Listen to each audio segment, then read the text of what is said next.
साल 1982 राजकोट की गलियां एक 25 साल का लड़का एक पुरानी सी साइकिल पर घर में बने चिप्स का पैकेट लेकर दुकान दुकान घूम रहा है। उसकी सिंपल सी अपीयरेंस देखकर कई दुकानदार उसे भगा देते हैं। उसकी चिप्स अपनी दुकान पर रखने से साफ मना कर देते हैं। उस वक्त किसी ने सपने में भी नहीं सोचा था कि साइकिल पर चिप्स बेचने वाला ये लड़का आगे चलकर इंडिया का वेफर किंग बनेगा, एक ऐसा एम्पायर खड़ा करेगा जिसके सामने बड़े बड़े मल्टीनेशनल जायंट भी पानी भरते नजर आएंगे। यह कहानी है बालाजी वेफर्स की। ये कहानी है एक जमीन से उठकर आसमान तक पहुंचने की। ये कहानी है चंदू भाई वीरानी की। यह बात है 1957 की। गुजरात के एक छोटे से गांव धून धोराजी में जन्म होता है चंदू भाई वीरानी का। एक ऐसा गांव जहां किसी घर में आजादी की इतने सालों बाद भी आजादी की रोशनी यानी इलेक्ट्रिसिटी नहीं पहुंचती है। जिंदगी का गुजारा सिर्फ खेती किसानी पर निर्भर था।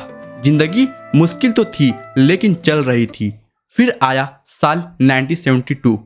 देश ने पिछले 70 साल के सबसे भयानक सूखा झेला। करोड़ किसान परिवारों की फसलें बर्बाद हो गई और उन्हीं में से एक था वीरानी परिवार। सब कुछ खत्म हो चुका था। मजबूरी में चंदू भाई के पिताजी को दिल पर पत्थर रख कर अपनी पुश्तैनी जमीन सिर्फ 20,000 में बेचनी पड़ी। उन्होंने ये पैसा अपने 3 बेटों में बराबर बांट दिया और कहा, जाओ शहर जाकर अपना नसीब आजमाओ। 17 साल के चंदू भाई अपने 2 भाइयों के साथ राजकोट आ गए। प्लान था फर्टिलाइजर का छोटा मोटा बिजनेस करने का, लेकिन किस्मत यहाँ भी धोखा दे गई। एक सप्लायर ने उन्हें नकली माल देकर स्कैम कर लिया। बिजनेस शुरू होने से पहले ही उनकी सारी पूंजी, उनके पिताजी की जमीन के वो 20,000 डूब गए। चंदू भाई सड़क पर थे, जेब में पैसा नहीं, सर पर छत नहीं, लेकिन मन में एक बात साफ थी, खाली हाथ गांव वापस नहीं जाना है।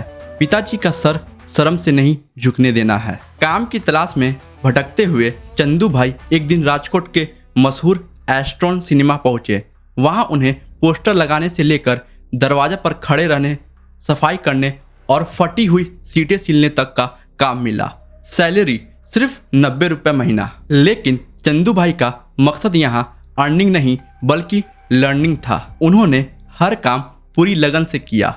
उनकी मेहनत सिनेमा के मालिक की नज़रों में आ गई। मालिक उनसे इतना इम्प्रेस हुए कि उसने चंदू भाई को सिनेमा का कैंटीन का कॉन्ट्रैक्ट ऑफर कर दिया। शर्त ये थी कि चंदू भाई को हर महीने 1,000 रुपया सिनेमा मालिक को देना होगा और उसके बदले कैंटीन का सारा प्रॉफिट उनका होगा। यह एक बड़ा रिस्क था, लेकिन चंदू भाई ने ले लिया। कैंटीन में सैंडविच, चिप्स और कोल्ड ड्रिंक्स बिका करती थी। कुछ ही हफ्तों में चंदू भाई ने एक कमाल की चीज नोटिस की।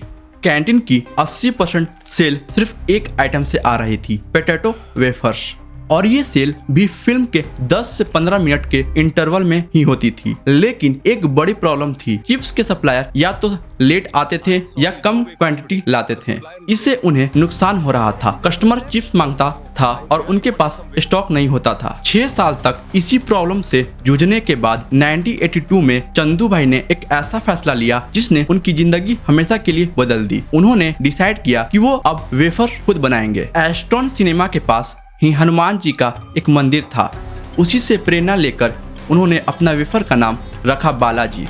चंदू भाई ने इस नए भी काम में 10,000 का इन्वेस्टमेंट किया। घर के आंगन में एक छोटा सा शेड बनवाया। इंडस्ट्रियल पोटैटो पीलिंग और कटिंग मशीन बहुत महंगी थी, तो उन्होंने जुगाड़ किया। अलग अलग पार्ट्स खरीद कर खुद सिर्फ 5,000 में एक मशीन तैयार कर ली। प्रोडक्शन प्रोसेस बिल्कुल बेसिक था। एक ही कमरे में आलू छिलते, काटते, फ्राई होते और पैक होते थे। दिन में चंदू भाई कैंटीन संभालते और रात को घर आकर पूरे परिवार के साथ मिलकर वेफर्स बनाते। सालों तक कैंटीन में काम करके उन्हें कस्टमर की नब्ज पकड़नी आ गई थी। उन्हें पता था कि इंडियन कस्टमर के लिए सबसे इम्पोर्टेंट है वैल्यू फॉर मनी, कम से कम दाम में ज्यादा से ज्यादा क्वांटिटी। इसलिए शुरुआत से ही बालाजी ने अपने कंपटीटर के मुकाबले पैकेट में 25 से 30% एक्स्ट्रा चिप्स ऑफर किया। शुरुआत में चिप्स सिर्फ एस्ट्रॉन सिनेमा में बिकी, लेकिन रिस्पॉन्स इतना जबरदस्त मिला कि उन्होंने बिजनेस को स्केल करने का सोचा। वो अपनी साइकिल पर निकल पड़े और राजकोट के 25 से 30 दुकानदारों को चिप्स सप्लाई करने लगे। जैसा कि हमें शुरू में बताया कि लोग उन्हें बेइज्जत करते थे, लेकिन चंदू भाई ने हार नहीं मानी। बिजनेस बढ़ रहा था, लेकिन दो बड़ी प्रॉब्लम आ रही थी, क्वालिटी और पैकेजिंग।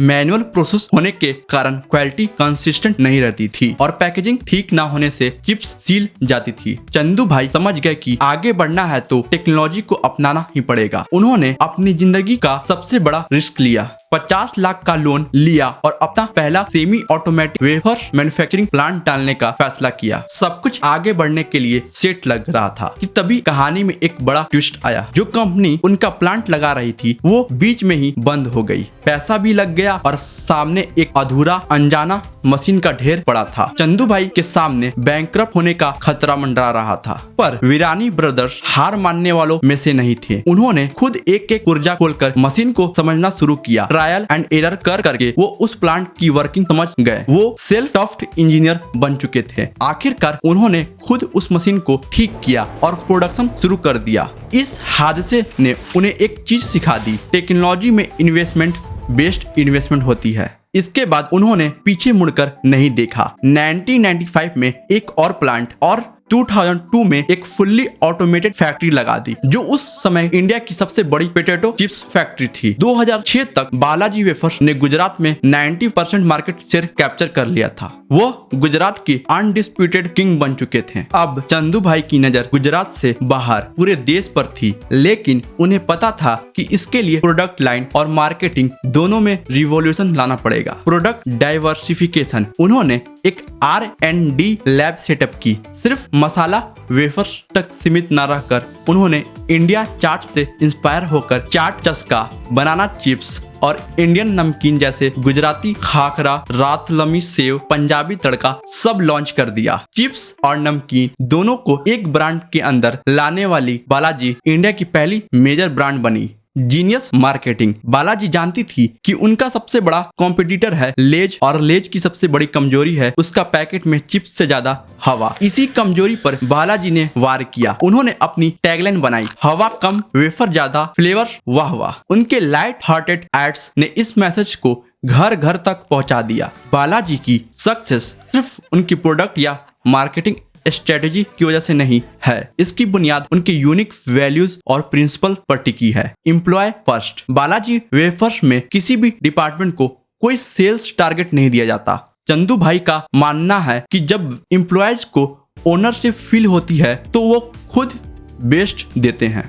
डायरेक्ट एक्सेस, हर एम्प्लॉय चाहे वो फैक्ट्री वर्कर हो या मैनेजर, सबका पास चंदू भाई का पर्सनल मोबाइल नंबर होता है। जब 2013 में पेप्सी को लेज की पेरेंट कंपनी ने बालाजी वेफर्स को 4000 करोड़ में खरीदने का ऑफर दिया तो वीरानी ब्रदर्स ने उस ऑफर को ठुकरा दिया। उन्होंने एक इंडिपेंडेंट इंडियन ब्रांड बने रहने का फैसला किया। दुश्मनी नहीं दोस्ती, जब उनके कंपटीटर हल्दीराम की नोएडा फैक्ट्री में आग लग गई तो कई महीनों तक बालाजी वेफर्स ने अपनी फैक्ट्री में हल्दीराम का प्रोडक्ट बनवाया ताकि उनका बिजनेस ना रुके। सोच के देखिए कौन अपने सबसे बड़े कॉम्पिटिटर के लिए ऐसा करता है। आज बालाजी वेफर्स साल के 5000 करोड़ से ज्यादा रेवेन्यू करने वाला एक विशाल साम्राज्य बन चुका है। उनके मेड इन इंडिया प्रोडक्ट्स दुनिया के 25 से ज्यादा देशों में एक्सपोर्ट होते हैं। लेकिन सबसे हैरान करने वाली और प्रेरणा देने वाली बात यह है कि इस पूरे एम्पायर की शुरुआत एक ऐसे लड़के ने की थी जो कभी एक पुरानी साइकिल पर अपने हाथों से बने चिप्स बेचा करता था। यह कहानी हमें सिखाती है कि अगर इरादों में दम हो, नियत साफ हो और मेहनत करने का जज्बा हो तो किस्मत को भी घुटने टेकने पड़ते हैं।